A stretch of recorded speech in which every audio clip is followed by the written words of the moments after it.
Dave Livingstone, o célebre missionário e explorador, 1813–1873. Certo comerciante, ao visitar a abadia de Westminster, em Londres, onde se acham sepultados os reis e vultos eminentes da Inglaterra, inquiriu qual túmulo, excluindo o do soldado desconhecido, era o mais visitado. O porteiro respondeu que era o de Dave Livingstone. São poucos os humildes e fiéis servos de Deus que o mundo distingue e honra assim. Conta-se que em Glasgow, depois de passar 16 anos na África, Livingstone foi convidado a fazer um discurso perante o corpo discente da universidade. Os alunos resolveram vaiar esse camarada missionário, fazendo o maior barulho possível. Certa testemunha do acontecimento disse: contudo, desde o momento em que Livingstone compareceu perante eles, magro e delgado, depois de cair 31 vezes de febre nas matas da África e com um braço descansando numa tipóia depois do encontro com um leão, os alunos guardaram grande silêncio. Ouviram com o maior respeito tudo o que o orador relatou e a maneira como Jesus cumprira a sua promessa. Eis que eu estou convosco todos os dias, até a consumação dos séculos. Dave Livingstone nasceu na Escócia.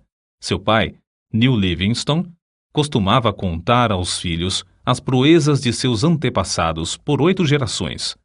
Um dos bisavôs de Dave fugira com a família dos cruéis pactuários para os pantanais e montes escabrosos, onde podia adorar a Deus em espírito e em verdade. Mas mesmo esses cultos, que se realizavam entre os espinhos e às vezes no gelo, eram interrompidos, de vez em quando, pela cavalaria que chegava galopando para matar ou levar presos, tanto homens como mulheres. Os pais de Dave criavam seus filhos no temor do Senhor. O lar era sempre alegre e servia como notável modelo de todas as virtudes domésticas. Não se perdia uma hora durante os 7 dias da semana, e o domingo era esperado e honrado como o dia de descanso. Com a idade de 9 anos, Dave ganhou um Novo Testamento, prêmio oferecido ao repetir de cor o capítulo mais comprido da Bíblia, o Salmo 119. Entre as recordações mais sagradas da minha infância, escreveu Livingstone, estão as da economia da minha mãe para que os poucos recursos fossem suficientes para todos os membros da família. Quando completei 10 anos de idade, meus pais me colocaram em uma tecelagem para que eu ajudasse a sustentar a família. Com parte do salário da primeira semana, comprei uma gramática de latim. Dave iniciava o dia na tecelagem às 6 horas da manhã e, com intervalos para o café e o almoço, trabalhava até 8 da noite. Segurava a sua gramática aberta na máquina de fiar algodão e, enquanto trabalhava, estudava linha por linha. Às 8 horas da noite, dirigia-se, sem perder tempo, à escola noturna.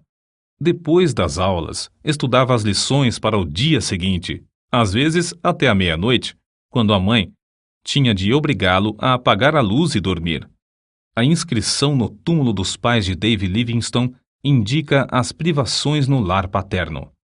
Para marcar o lugar onde descansa Neil Livingstone e Agnes Hunter, sua esposa, e para exprimir a gratidão a Deus dos seus filhos, João, Dave, Janet, Carlos e Agnes, por pais pobres e piedosos. Os amigos insistiam em que ele mudasse as últimas palavras para pais pobres, mas piedosos. Grifo do autor. Contudo, Dave recusou porque, para ele, tanto a pobreza como a piedade eram motivos de gratidão. Sempre considerou o fato de aprender a trabalhar longos dias, mês após mês, ano atrás ano, na fábrica de algodão, uma das maiores felicidades da sua vida. Nos feriados, Dave gostava de pescar e fazer longas excursões pelos campos e as margens dos rios. Esses passeios extensos lhe serviam tanto de instrução como de recreio. Saía para verificar na própria natureza o que estudara nos livros sobre botânica e geologia.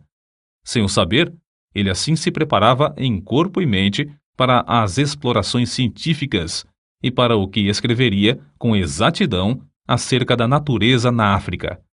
Aos 20 anos, houve grande mudança espiritual em Dave Livingstone, que determinou o rumo de todo o resto da sua vida. A bênção divina inundou-lhe o ser como inundara o coração do apóstolo Paulo ou de Agostinho, e outros do mesmo tipo, dominando os desejos carnais. Atos de abnegação, muito difíceis de executar sob a lei férrea da consciência, tornaram-se serviços de vontade livre sob o brilho do amor divino. É evidente que fora movido por uma força calma, mas tremenda, dentro do próprio coração, até o fim da vida. O amor que começou a comovê-lo na casa paterna continuou a inspirá-lo durante todas as longas e enfadonhas viagens pela África e o levou a ajoelhar-se à meia-noite no rancho em Ilala, de onde seu espírito, enquanto ainda orava, voltou ao seu Deus e Salvador. Dave, desde a infância, ouvia falar de um missionário valente na China, cujo nome era Gutslav. Nas suas orações, à noite, ao lado de sua mãe, orava por ele. Com a idade de 16 anos, Dave começou a sentir desejo profundo de fazer conhecido o amor e a graça de Cristo, aqueles que jaziam em densas trevas, e resolveu firmemente, no coração, dar também sua vida como médico e missionário ao mesmo país, a China. Ao mesmo tempo, o professor da sua classe da escola dominical, Dave Hogg, o aconselhava: Ora, moço, faça da religião o motivo principal da sua vida cotidiana e não uma coisa inconstante, se quer vencer as tentações e outras coisas que o querem derribar. E Dave assentou no seu coração dirigir sua vida por essa norma. Ao completar 9 anos de serviços na fábrica, foi promovido a um trabalho mais lucrativo. Conseguiu concluir seus estudos, recebendo o diploma de licenciado da Faculdade de Médicos e Cirurgiões de Glasgow, sem ter recebido um tostão de auxílio de alguém.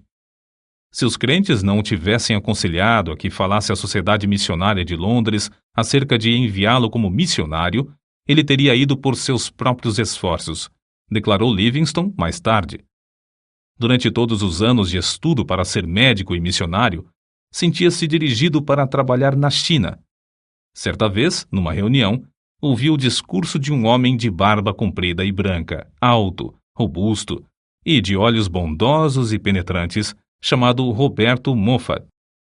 Esse missionário voltara da África a um país misterioso, cujo interior era então desconhecido. Os mapas desse continente tinham no centro enormes espaços em branco, sem rios e sem serras. Falando a respeito da África, Moffat disse a Dave Livingstone: há uma vasta planície ao norte, onde tenho visto, nas manhãs ensolaradas, a fumaça de milhares de aldeias, onde nenhum missionário ainda chegou. Comovido ao ouvir falar em tantas aldeias sem o evangelho e sabendo que não podia mais ir à China por causa da guerra que havia naquele país, Livingstone respondeu: irei imediatamente para a África. Com isso, os irmãos da missão concordaram, e Dave voltou ao humilde lar em Blantyre, para se despedir dos pais e irmãos. Às 5 horas da manhã do dia 17 de novembro de 1840, a família se levantou. Dave leu Salmos 121 e 135 com eles. O sol não te molestará de dia e nem a lua de noite. O Senhor guardará a tua entrada e a tua saída, desde agora e para sempre. Essas palavras ficaram gravadas no seu coração e o fortaleceram quando teve de suportar calor e perigos durante os longos anos vividos mais tarde na África. Depois de orarem, despediu-se da sua mãe e irmãs e andou a pé, com seu pai, que o acompanhou até Glasgow. Depois de se despedirem um do outro, Dave embarcou no navio para não mais ver, aqui na terra, o rosto nobre de New Livingstone. A viagem de Glasgow ao Rio de Janeiro e, por fim, à cidade do Cabo, na África, durou 3 meses. Mas Dave não desperdiçou seu tempo. O comandante se tornou seu amigo íntimo e ajudou-o a preparar os cultos nos quais Dave pregava aos tripulantes do navio. O novo missionário aproveitou também a oportunidade para, estando a bordo, aprender a usar o sextante e saber exatamente a posição do navio, observando a lua e as estrelas. Essa ciência lhe foi mais tarde de incalculável valor para orientar-se nas viagens de evangelização e exploração do imenso interior desconhecido, do qual subia a fumaça de 1000 vilas sem missionário. Da cidade do Cabo, a viagem de 190 léguas foi feita aos solavancos, num carro de boi, através de campos incultos. A viagem durou 2 meses até chegar em Curumã, onde devia esperar o regresso de Roberto Moffat. Desejava estabelecer-se em um lugar 50 a 60 léguas mais para o norte de qualquer outro em que houvesse obra missionária. Para aprender a língua e os costumes do povo, nosso pioneiro passava o tempo viajando e vivendo entre os indígenas. O seu boi de sela passava a noite amarrado, enquanto ele assentava-se com os africanos ao redor do fogo, ouvindo as lendas dos seus heróis. Livingstone, por sua vez, contava-lhes as preciosas e verdadeiras histórias de Belém, da Galiléia e da Cruz.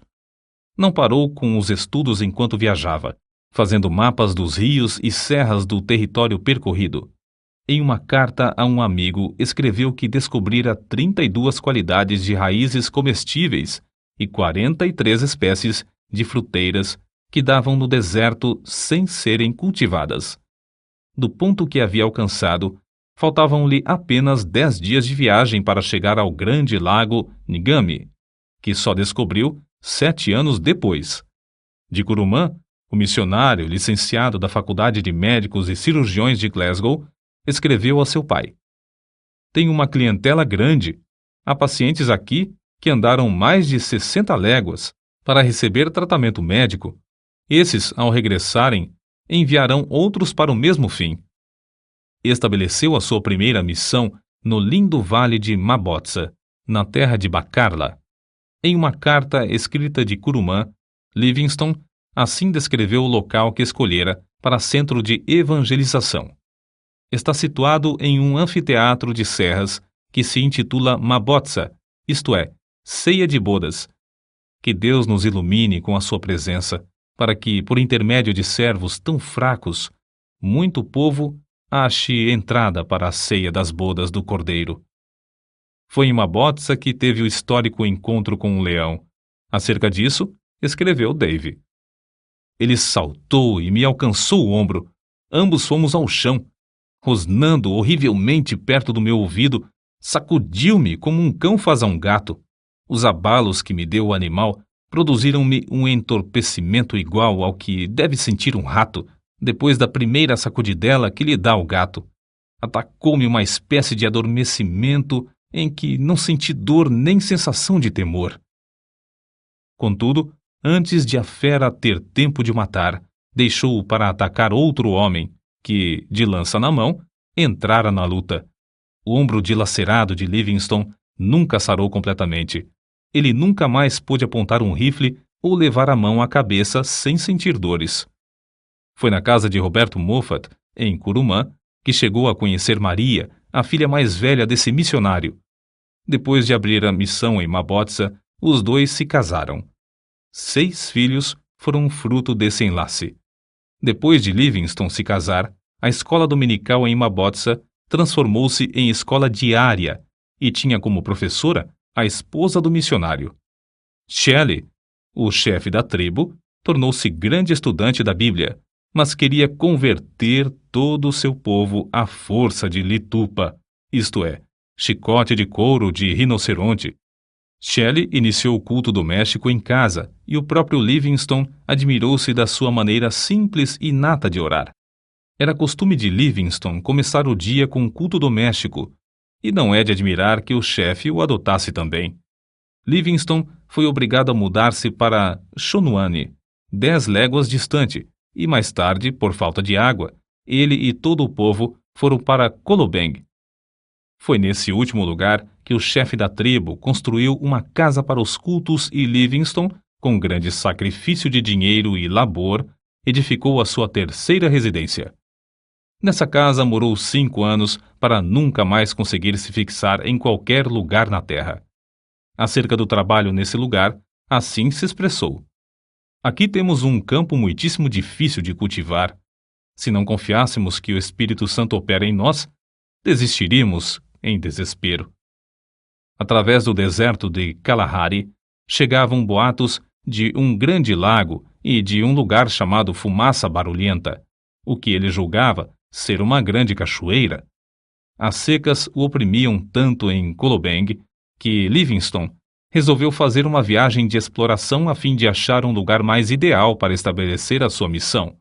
Assim, em 1º de junho de 1849, com o chefe da tribo, seus guerreiros, 3 brancos e sua família, saíram para atravessar o grande deserto de Kalahari. O guia do grupo, o Homotobi, conhecia o segredo de subsistir no deserto, cavando com as mãos e chupando a água debaixo da areia por meio de um canudo. Depois de viajarem muitos dias, chegaram ao rio Zouga. Ao inquirir os indígenas, estes o informaram de que o rio tinha nascente em uma terra de rios e florestas. Livingstone ficou convicto de que o interior da África não era um grande deserto como o mundo de então supunha, e o seu coração ardia com o desejo de achar uma via fluvial.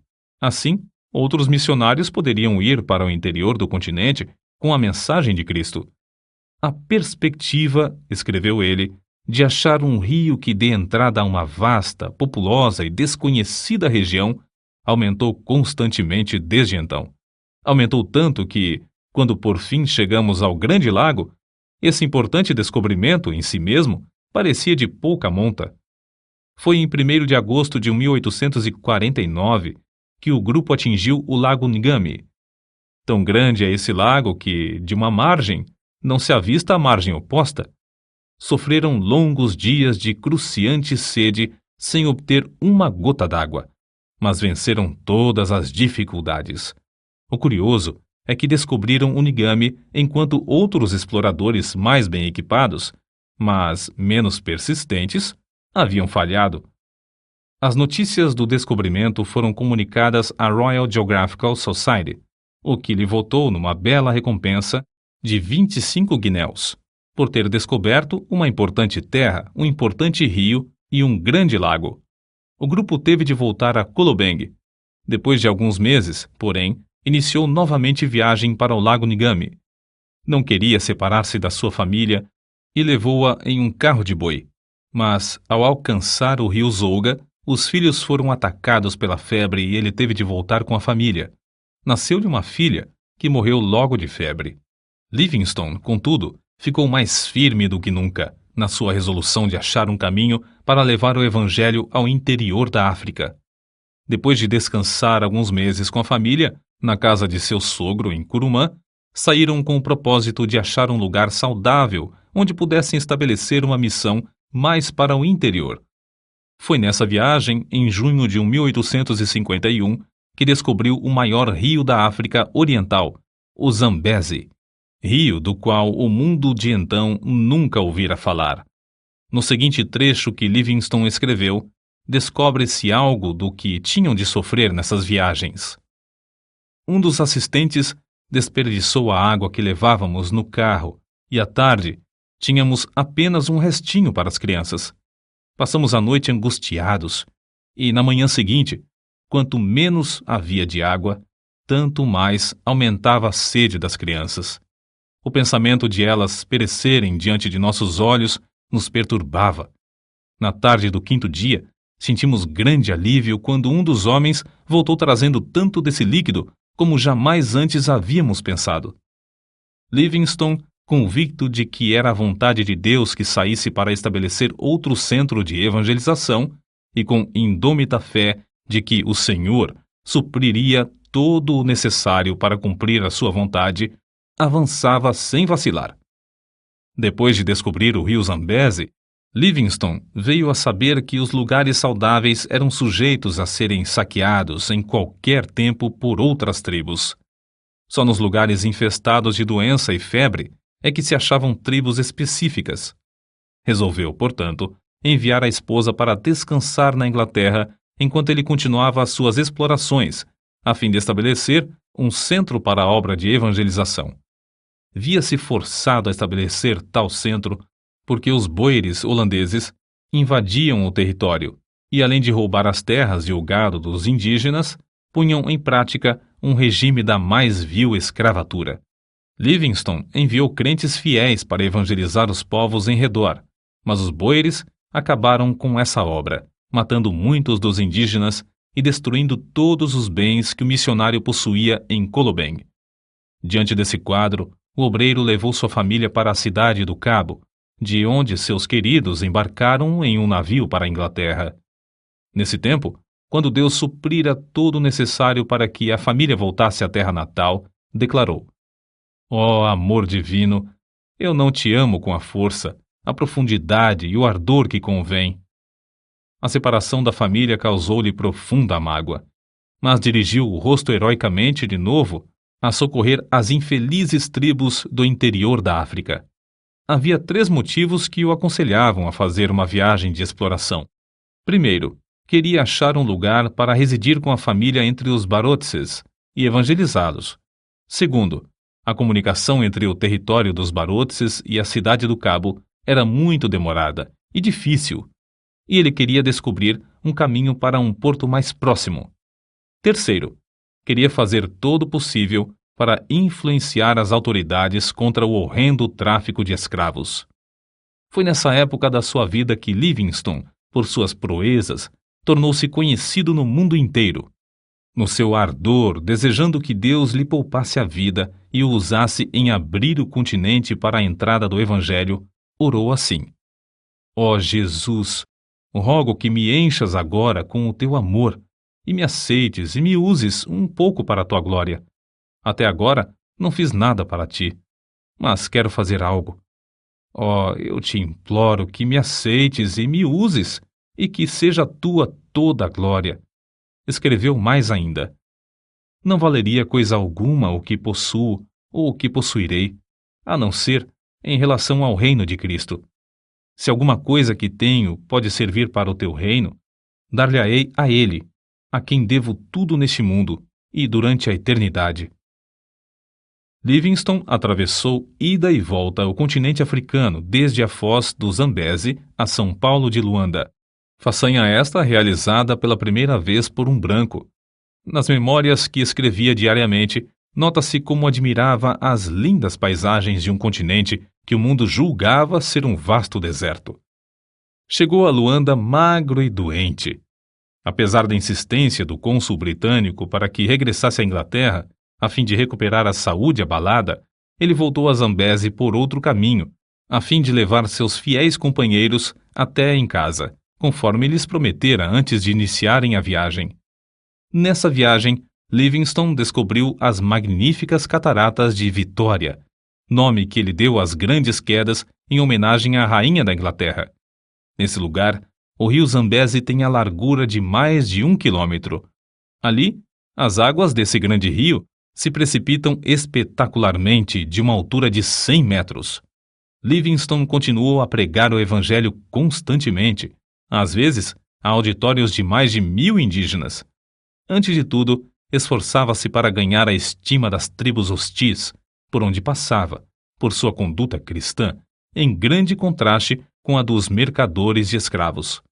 Sozinho, com seus fiéis macololos, caiu 31 vezes de febre nos matagais, durante um período de 7 meses. Mas não era tanto o sofrimento físico. Suas cartas revelam a sua angústia de espírito ao ver os horrores do povo africano massacrado e arrebentado dos seus lares, conduzido como gado para ser vendido no mercado. De um lugar alto onde subiu, contou 17 aldeias em chamas, incendiadas por esses nefandos mercadores de seres humanos. Prometera à sua esposa reunir-se com a família depois de 2 anos. Mas passaram-se 4 anos e meio antes que ela recebesse qualquer notícia dele. Por fim, após uma ausência de 17 anos da pátria, regressou à Inglaterra. Voltou à civilização e à sua família como quem volta da morte.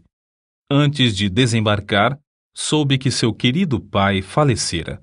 Em toda a história de Livingstone, não se conta um acontecimento mais comovente do que o seu reencontro com a esposa e filhos.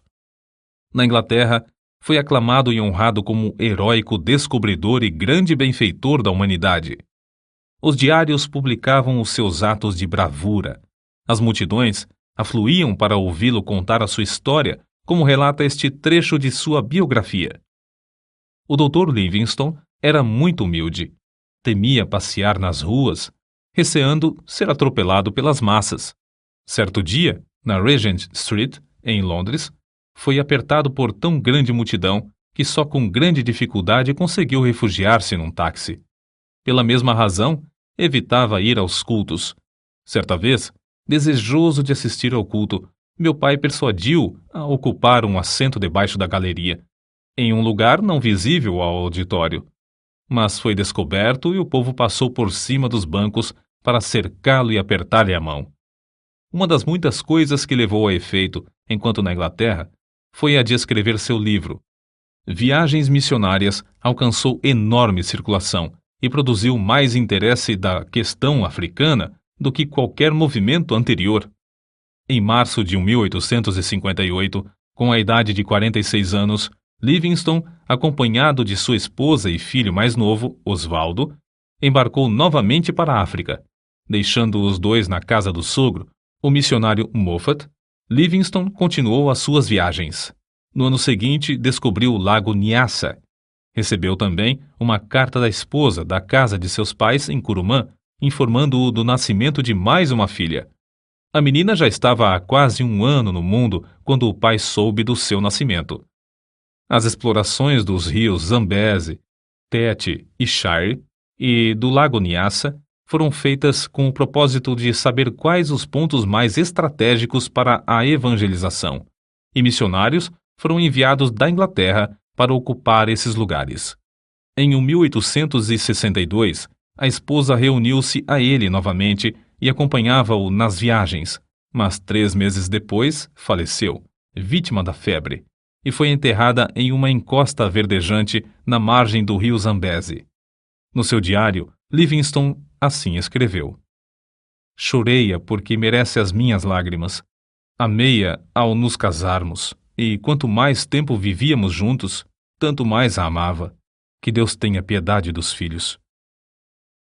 Um dos maiores obstáculos que Livingstone enfrentou na obra missionária foi o terror dos indígenas ao verem o rosto de um homem branco. Não era para menos, se considerarmos suas atrocidades. Aldeias inteiras em ruínas, fugitivos escondendo-se nos campos de alto capim, sem nada terem para comer, centenas de esqueletos e cadáveres insepultos, comboios de homens e mulheres algemados aos troncos, seguros pelo pescoço, conduzidos aos portos. É difícil concebermos a magnitude da desolação criada por homens cruéis que participavam do tráfico de escravos. Esses homens tentavam, também, com ódio cruel e arte diabólica, terminar com a obra de Livingstone.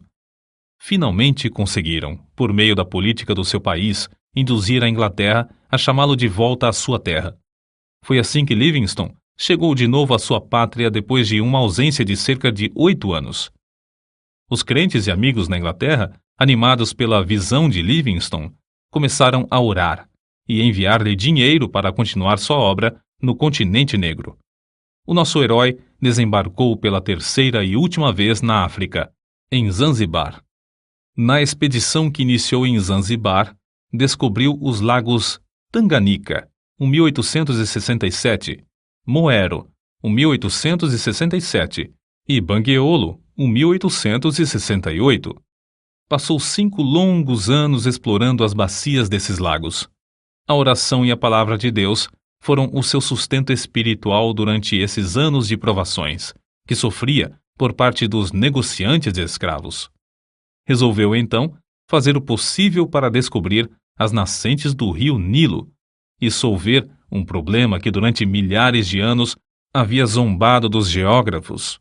Sabia que se descobrisse as nascentes do famoso Nilo, o mundo todo lhe daria ouvidos acerca da chaga aberta na África, o comércio de escravos. É interessante conhecer o que ele escreveu. O mundo acha que busco fama, porém, eu tenho uma regra, isto é, Não leio coisa alguma sobre os elogios que me fazem. Ele sabia que, ao findar a escravatura, o continente se abriria para deixar entrar o Evangelho. Durante os longos intervalos de tempo em que uma carta e outra era recebida na Inglaterra, vindas do coração da África, circularam boatos de que Livingstone morrera. Não só os homens que traficavam escravos queriam matá-lo, mas também muitos dos próprios indígenas, por não acreditarem existir um homem branco que fosse amigo de coração. Ele mesmo contou muitos fatos relacionados às ciladas na terra do Maniuema para o matarem. Nesse lugar, ele escreveu no seu diário: "Li toda a Bíblia 4 vezes, enquanto estive em Maniuema. Na solidão, achou grande conforto nas Escrituras. Reconhecia sempre a possibilidade de perecer nas mãos dos inimigos, mas sempre respondia à insistência dos amigos com esta pergunta: não pode o amor de Cristo constranger o missionário a ir onde a traficância leva o mercador de escravos?" Pela primeira vez, nas milhares de léguas que caminhou, os pés do pioneiro falharam. Obrigado a ficar algum tempo em uma cabana, todos os seus companheiros o abandonaram, à exceção de 3 que permaneceram com ele. Reduzido a pele e ossos por causa da grave doença que sofrera em Maniuema, por fim, chegou a Ujiji. Não tinha recebido cartas havia 2 anos e esperava receber também as provisões que enviara para lá. Contudo, as cartas não haviam chegado. Com o corpo enfraquecido e destituído de roupas e alimentos, veio a saber que lhe tinham roubado tudo. Nessa situação, ele escreveu: "Na minha pobreza, senti-me como o homem que, descendo de Jerusalém a Jericó, caiu nas mãos de ladrões. Não tinha esperança de que sacerdotes, levitas ou o bom samaritano viessem em meu socorro. Entretanto, quando minha alma se achava mais abatida, o bom samaritano já estava bem perto de mim." O bom samaritano era Henrique Stanley, enviado pelo New York Herald devido à insistência de muitos milhares de leitores desse jornal, pois queriam saber ao certo se Livingstone ainda vivia, ou, no caso de ter morrido, para trazer seu corpo. Stanley passou o inverno com Livingstone, mas este recusou-se a ceder aos apelos do jornalista para que voltasse à Inglaterra. Livingstone podia voltar e descansar entre amigos, com todo o conforto, mas preferiu ficar e realizar seu anelo de abrir o continente africano ao Evangelho.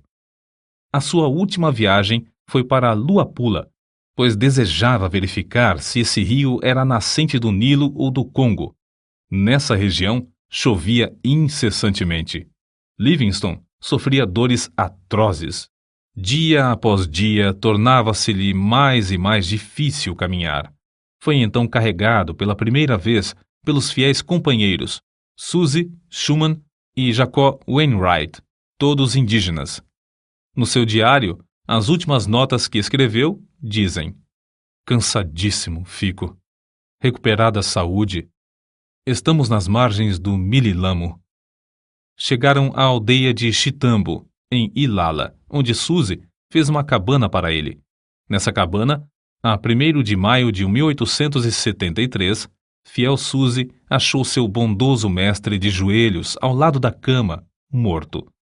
Orou enquanto viveu e partiu deste mundo orando. Os 2 fiéis companheiros, Suzy e Schumann, enterraram o coração de Livingstone debaixo de uma árvore em Chitambo, secaram e embalsamaram o corpo e o levaram até a costa, viagem que durou alguns meses e exigiu que passassem pelo território de várias tribos hostis. O sacrifício desses valentes filhos da África, sem terem qualquer propósito de remuneração, não será esquecido por Deus nem pelo mundo. O corpo, depois de chegar em Zanzibar, foi transportado para a Inglaterra, onde foi sepultado na abadia de Westminster, entre os monumentos dos reis e heróis daquela nação. Não havia dúvida quanto ao corpo de Livingstone. Era fácil de identificar. O osso de cima do braço esquerdo tinha distintamente as marcas dos dentes do leão que o atacara. Entre os que assistiram ao enterro estavam seus filhos e o velho missionário Roberto Moffat, pai de sua querida esposa.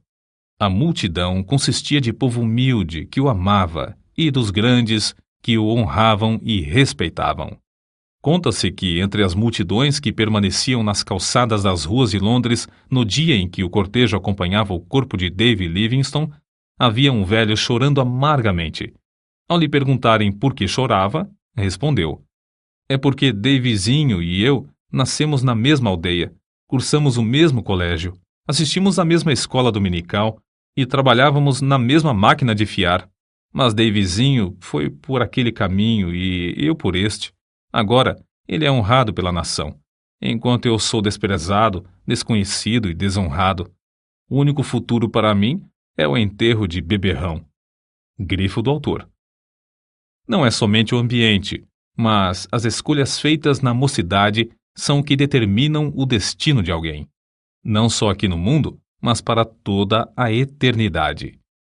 Quando Livingstone falou aos alunos da Universidade de Cambridge, em 1857, disse: "Por minha parte, nunca cesso de me regozijar por Deus ter me apontado para tal ofício.